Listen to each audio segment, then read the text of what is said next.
Silakan masuk, silakan duduk.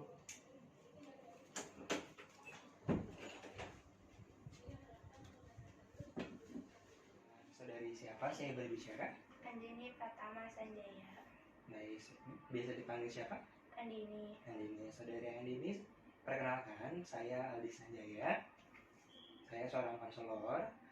Apakah sebelumnya saudari Andini sudah pernah melakukan konseling perorangan?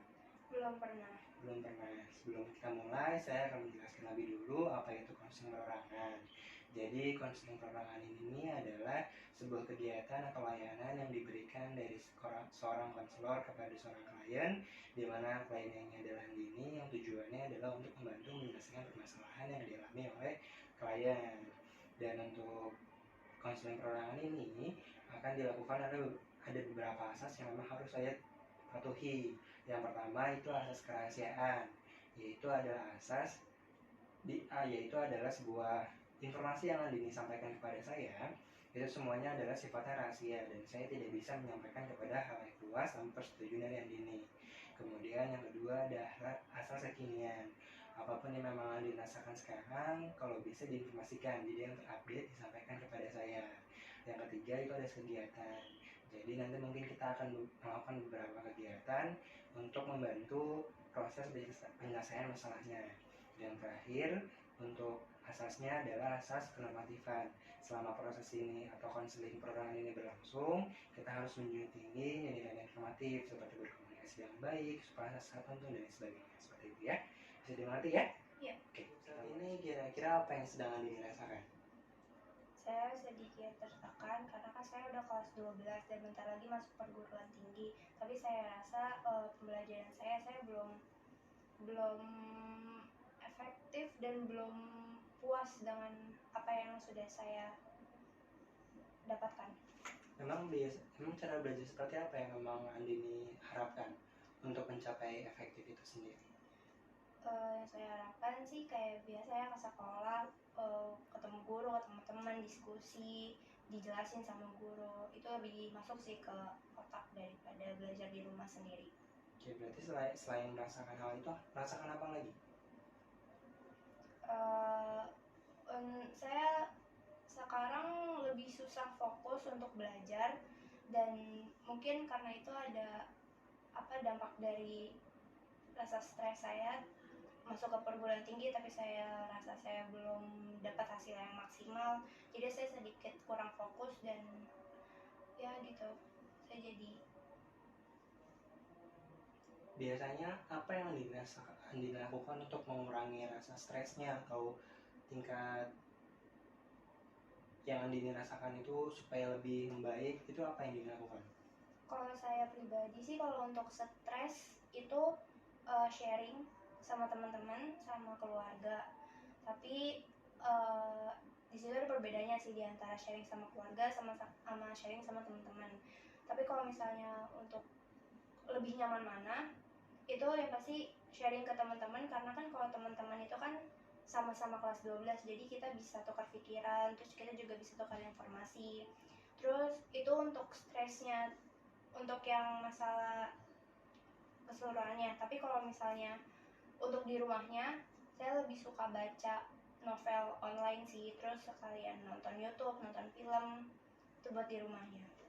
Oke, berarti untuk saat ini memang Andini sedang merasakan kurang lebihnya stres karena memang pola pembelajaran yang sedikit berbeda, karena memang sekarang lebih kepada online, tidak langsung datang ke sekolah. Kemudian dari kebiasaan tersebut yang tidak bertemu dengan teman-teman, guru, dan tidak berinteraksi dari orang-orang di sekolah itu menjadi lebih terbatas sehingga menjadi lebih stres seperti itu ya, di rumah saja ya. Ya. Selain dari apa yang dirasakan tadi, kira-kira apa yang akan Anda lakukan kira-kira untuk lebih bisa untuk memaksimalkan belajarnya Andini? Kalau dari sisi Andini? Untuk saat ini, karena saya rasa saya belum bisa maksimal, jadinya saya mencoba untuk les online. Terus juga kalau misalnya guru itu ada tugasnya saya nggak ngerti, saya tanya. Kalau misalnya emang gurunya sulit dihubungi, saya tanya sama teman yang saya bisa.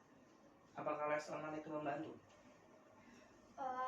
Sebenarnya cukup membantu karena jujur itu yang saya dapat dari les online itu lebih detail, dan kan kalau les online tuh dia tuh ngejelasin, kalau guru tuh cuma ngasih materi, suruh baca, kasih tugas.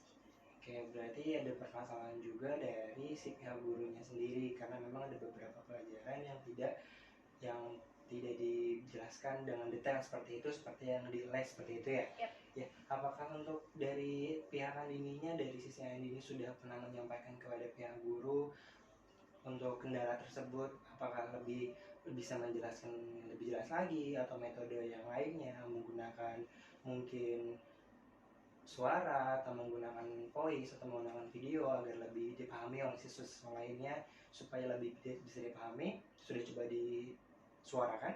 Kalau misalnya untuk yang serius kayak untuk saya mau protes gitu nggak pernah, cuman kalau untuk disinggung-singgung dikit itu sering, kayak misalnya lagi Zoom pelajaran dari Zoom itu suka protes sama gurunya, kayak misalnya contoh, Bu ini saya nggak nyaman nih dengan yang kayak gini. Terus dari beberapa guru yang saya lihat sih dia juga sama perasaannya, dia juga lebih suka interaksi langsung dibanding online kayak gini. Tapi ada beberapa guru juga yang mungkin dia lebih nyaman untuk ngasih materi gitu.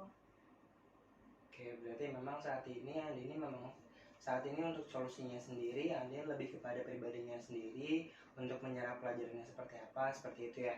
Dan kemudian sehingga untuk Andin mengikuti les, dan juga sehingga dari les tersebut Andin bisa memahami pelajarannya yang di sekolah seperti itu. Iya. Ya. Kalau misalkan emang untuk di interaksi, seberapa pengaruhnya memang interaksi dari teman-teman saat Andin di sekolah, seberapa pengaruhnya itu interaksi antara guru dengan teman-teman terhadap pola belajarnya ini? Kalau menurut saya sih itu sangat berpengaruh ya untuk saya, karena saya lebih masuk kalau untuk pelajaran sendiri itu secara visual dibanding baca gitu kan. Jadi saya lebih suka berdiskusi, terus juga momennya kayak misalnya ada hal yang lucu atau yang aneh itu lebih berkesan untuk saya dibanding di rumah cuma baca buku, kasih tugas, ngerjain tugas itu monoton ya. Jadi kalau misalnya ke sekolah sih kayak lebih fresh aja gitu otaknya. Apakah semua guru seperti itu? Apakah semua guru yang hanya memberikan tugas, kemudian memberikan materi, kemudian memberikan tugas, atau hanya beberapa saja? Enggak sih, enggak semuanya, itu cuma beberapa. Tapi sebagian besar ya cuma ngasih materi dan ngerjain tugas. Tapi jadi ada beberapa tipe guru yang murid secara online ya. Pertama tuh dia bakal ngasih materi, terus habis itu ngasih tugas, habis itu baru pertemuan selanjutnya dia nge-zoom buat ngejelasin tugas dan materi. Terus ada juga guru yang ngasih tugas, terus dia bakal ngechat kalau misalnya nggak bisa nanya gitu kan, tapi nggak secara langsung atau zoom gitu enggak. Terus ada guru yang cuma ngasih materi dan tugas itu doang.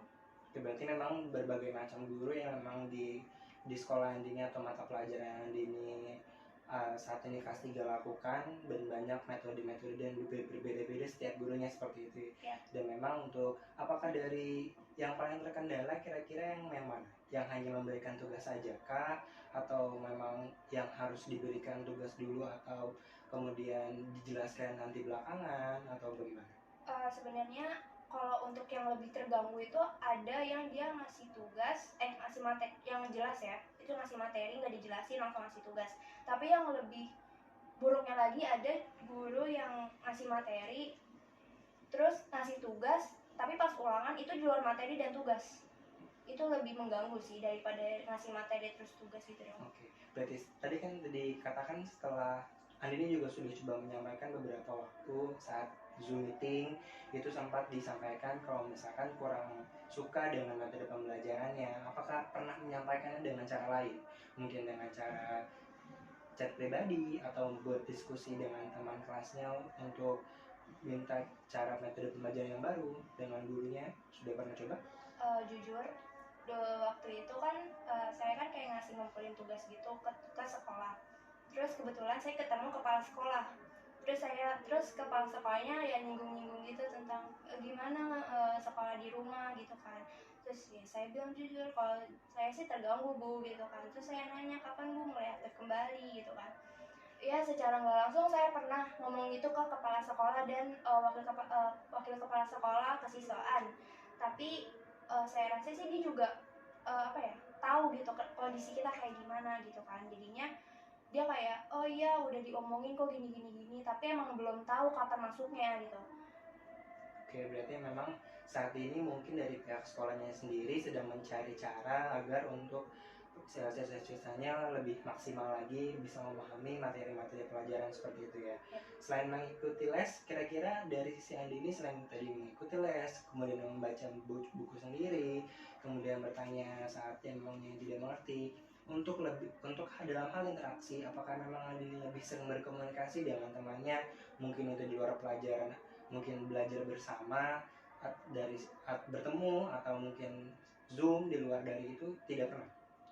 Kalau misalnya untuk interaksi sama temen sih, kalau untuk tugas ya itu nggak pernah sih, soalnya kan emang lagi kondisi kayak gini kan emang membatasi kita kan untuk berinteraksi langsung. Tapi kalau misalnya ada tugas itu ada grup, saya punya grup untuk ngebahas tugas itu. Kalau misalnya nggak ngerti jadi bisa saling saling bantu gitu di grup itu. Apakah interaksi di grup itu cukup membantu lebih memahami materi yang sedang dibahas? Iya. Lebih membantu? Iya. Selain dari situ?